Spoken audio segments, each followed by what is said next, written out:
panalo kami sa basketball. May parimit na ako papangga. Bangga! Bangga! Asan ka, Ga? Ga? Ba't wala si Pangga?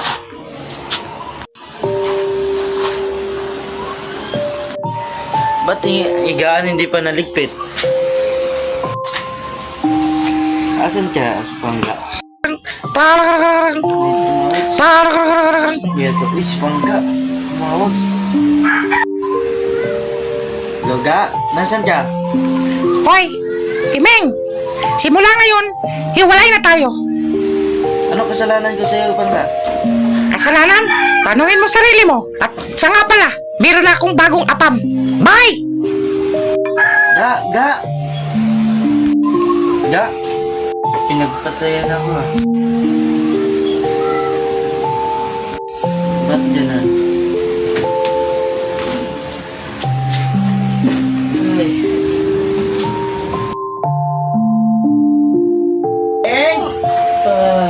Ba't mo ako iniwan? Tuloy ang demanda. Gusto ko mabulok sa pinagkuhan ng babae. Ming! Sige na. Ayos na. Karami ka dyan ah! Uy! Kuha! Hindi ka nagyaya! Oh.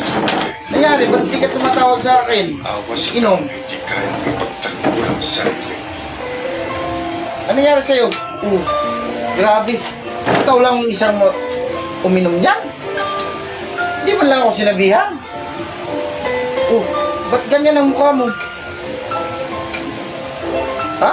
Ba't ganyan ang mukha mo? Nanonood ako ng radyo. Nanonood ka ng radyo? Yan na naman. Ba't ka lumuluha? Ba't naiyak ka? May problema ba? Wala akong problema sa jowa. Walang problema sa jowa mo. Dito lang sa radyo. Ha? Sa radyo bakit? Ano meron dito sa radyo? Naiyak ka niya? Oo. Papatay tayo kung bakit? Maganda ba? Naku! Huwag na yan, Ming. Mag-order ka uli. Painumin mo ako. Last na to eh. Ay, nako. Tungkol sa jowa mo, Ming, hayaan mo na yan. Okay lang yan. At least, ngayon, dito ka. Magawa. Huwag mong isipin yan. Uy, nako. Laro na lang tayong email. Email na lang. Tapos ang email na lang tayo. Email na lang tayo, Ming. Huwag ka nang umiyak. Kaya mo na yan. Email na lang.